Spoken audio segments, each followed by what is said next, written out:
साथियों नमस्कार। साथियों, मैं एक पंक्ति के साथ अपनी बात प्रारंभ करूंगा। आज मैं सिर्फ ईडब्ल्यूएस केस के विषय में बोलूंगा। साथियों, यदि नाथ का नाम दया निधि है तो वो दया करेंगे कभी न कभी। साथियों, मैं देख रहा हूं विगत कुछ दिनों से लोग ईडब्ल्यूएस में ये नहीं कर पाए, वो नहीं कर पाए का झूठा प्रपंच रच रहे हैं। उससे मेरे ऊपर कोई प्रभाव नहीं पड़ता है।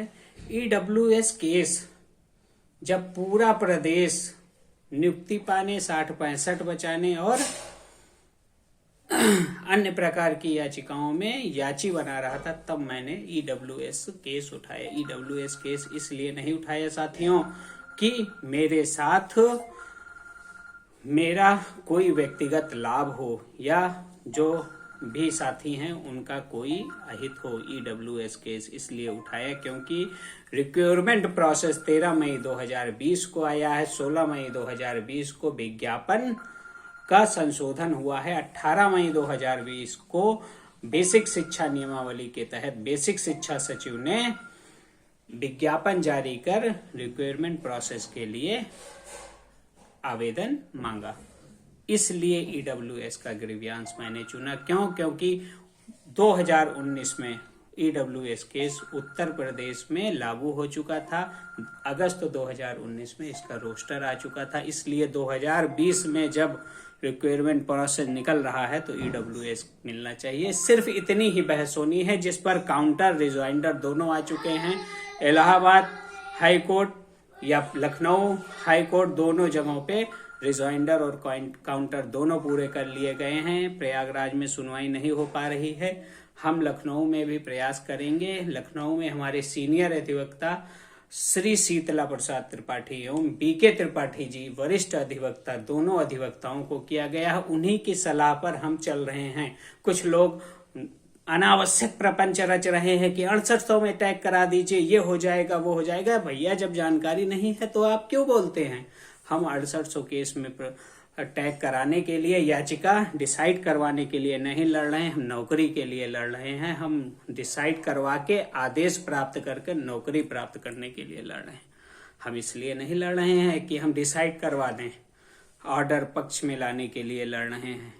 मात्र 10 से 15 मिनट में ईडब्ल्यूएस केस में हम लोग जीत जाएंगे। जिस तरह से सरकार भाग रही है आप देख लीजिएगा। और मैं बहुत बड़ी बात नहीं कह रहा हूं, दिसंबर छुट्टी के पहले ही ईडब्ल्यूएस केस चाहे प्रयागराज हाई कोर्ट से सॉल्व करवाऊं या लखनऊ हाई कोर्ट से सॉल्व करवाऊं, मेरी पूर्ण इच्छा है। चूंकि हमारे सीनियर अधिवक्ता जीके सिंह, बीके सिंह एवं हमारे ड्राफ्टिंग अधिवक्ता सीमान सिंह जी ने बहुत ही आशान्वित किया है कि प्रयागराज से यदि मुकदमा डिसाइड करवाते हो तो प्रत्येक पेटिशनर को मैं लाभ दिलवा ले जाऊंगा। इसलिए शांत बैठा हुआ हूँ। साथियों, मुझे अनावश्यक बातें करनी नहीं आती है और ना अपनी मुंह से मियाँ मिट्ठू बनना आता है और ना ही अपनी ही तारीफ के फूल बांधना आता है। ना मैं अपने आप को लीगल कहता हूँ, ना रॉयल कहता हूँ, ना विधि का विधेयता हूँ। लेकिन मुझे जितनी जानकारी है उस जानकारी के हिसाब से मैं अपने सहित मेरे साथ जो पुराने लोग जुड़े हैं, लगभग 200 लोग, उन लोगों को मैं नौकरी दिलवाने में सक्षम रहूंगा। बस कोई भी अनावश्यक टिप्पणी ना करे और केस को बिगाड़ने के लिए कोई गलत कदम ना उठाए और ना ही केस संबंधी कोई भी भ्रांति फैलाए। इन्हीं शब्दों के साथ मैं आप लोगों से आज के दिन के लिए क्षमा चाहता हूं और आप लोगों को मैं अपने व्यक्तिगत कार्यों की वजह से जानकारी नहीं दे पाता हूं, इसलिए भी क्षमा चाहता हूं। लेकिन इसका मतलब यह नहीं है कि हम लड़ नहीं रहे हैं। पहले दिन से लड़ रहे हैं, अपने लिए लड़ रहे हैं, आपके लिए लड़ रहे हैं और नौकरी जरूर आपको दिलाएंगे और स्वयं भी पाऊंगा। इन्हीं आशाओं के साथ अयोध्या धाम के शिवम पांडे का लखनऊ से तुरंत लौटने के बाद यह वीडियो बनाने के बाद जय श्री राम। कोई भी गलती हुई हो क्षमा करिएगा, लेकिन ईडब्ल्यूएस केस में जीत आपको जरूर मिलेगी।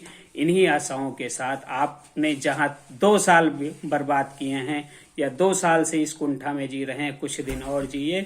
और जो अभी अभी 2022 में ईडब्ल्यूएस चिल्ला रहे हैं, उन अवसरवादियों से सतर्क रहिए। धन्यवाद।